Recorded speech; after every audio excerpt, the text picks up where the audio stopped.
really cute guy. So cute. Hi, I'm Mary Steenburgen. And I'm Ted Danson. And we got married 1995. October 7th on Martha's Vineyard. We met in 93. So married for 25 years, known each other for 27.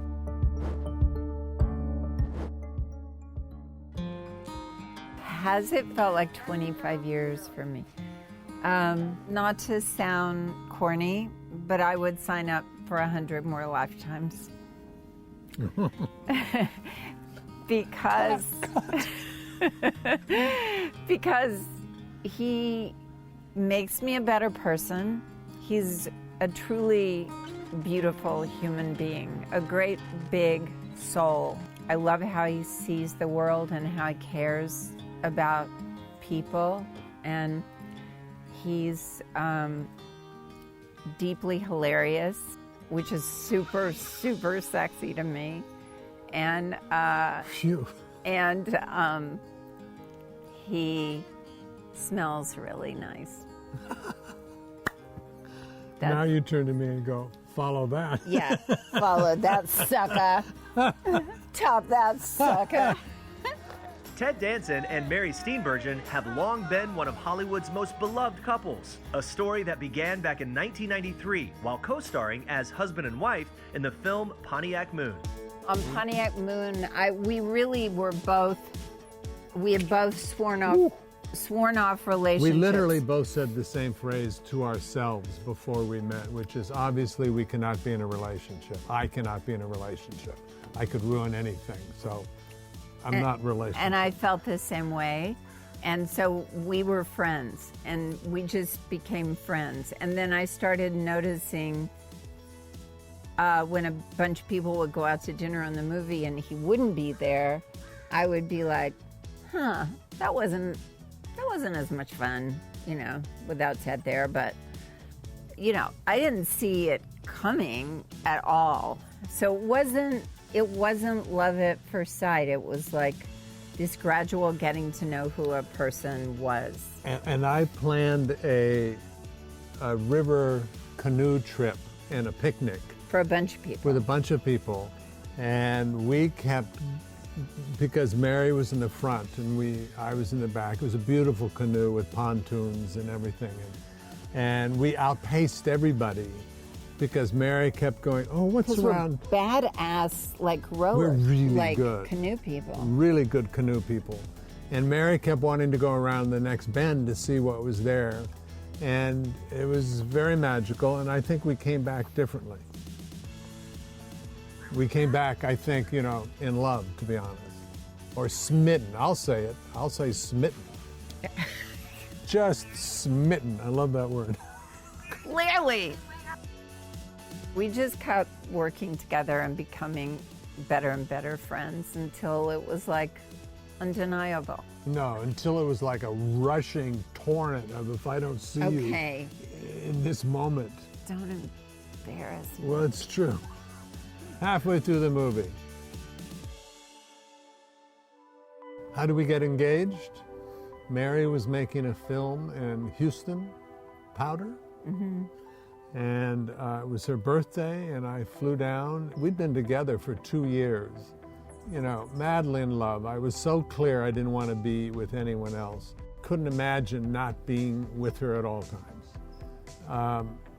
And I kept walking. I got the ring made, and I kept walking around saying, practicing in my head, I want to marry you.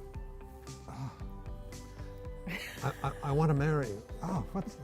Literally for like a month I was like, and then it was dawned on me, oh, will you marry me? Yeah, that's it. As soon as I realized what an idiot I was, we got engaged. Ted and Mary were married 8 months later in October 1995. While the couple never had kids together, they each have 2 children from previous relationships. We're a blended family, and so I got to experience the beauty both of having a son and daughter and then having 2 stepdaughters. And it is a remarkable, remarkable thing to blend a family and have it work the way it does work with our family.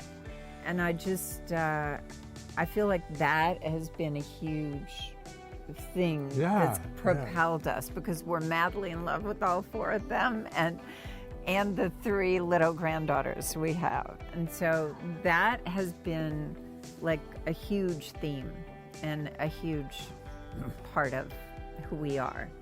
In fact, more than people would guess.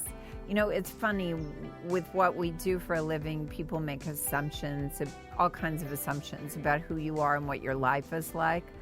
And I think most people that truly get to know us realize that our family is not very different from their family, and that there's just a crazy, crazy amount of love there.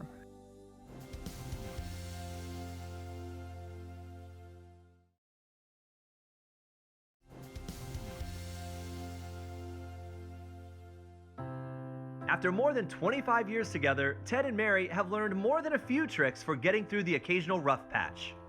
Wow, tell the truth, no matter how horribly embarrassing or, petty, or, just you don't want to even hear it come out of your mouth. Kind of just tell the truth.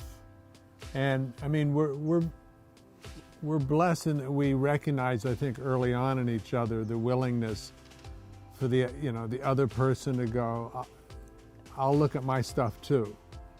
So there's a trust there that no matter what's going on. And for me, it's like, the only time I get angry, really angry with Mary, is when I'm wrong. That's the only time I'm mad at her. But he's wrong a lot. I am. But no. Well, he used to. But now, I mean, when she's wrong, it's like, oh, I love her. She's wrong, but I love, it's only when you're being defensive or fearful that you get angry. I think what he said is so true, that the way you get through the hard stuff is not by blaming the other person. It really doesn't. There's nothing productive in that, and yeah, we all tend to go there. It's a good conversation starter. Yeah, I mean, it feels better to just blame the other person, but the only way you can really progress is by going, how did I mess up? The other thing is to not take the other person for granted, but in an active way. I mean, every cup of tea that someone makes for you deserves a thank you. Everything deserves your appreciation and your gratitude. And when you forget to do that, it's like, I just think something's lost. I love every fiber of her body, so when I start naming things, it won't be in an order of importance. I love how much she loves herself and is comfortable within herself. I think she demands me to be the best I can be. She's always sweetly, kindly, gently, with anger, whatever it takes to make me be the best me that I can be. I think she's really, really beautiful. Just on a snotty level, I love how she looks physically, and I'm really attracted to her. And I'm going to keep going just to watch her squirm for a second, because it's a great part of our relationship. Is she calls me too far Ted. It's like she's always cleaning up after me in life. What he meant to say was, I'm madly, gratefully in love. Perfect. Yeah, and the gratitude is a sort of a religion for me. Like, it's just like gratitude. I met him, gratitude. I have these beautiful children and grandchildren. Part of what I realize is it's so mysterious, especially when you're talking about love, but all of life. It's so... Just say thank you. Yeah, it's just like, that's the one thing I understand is gratitude. It's nice to be loved for who you are. Yeah. Good and bad. Like, he doesn't think I'm any better than I am.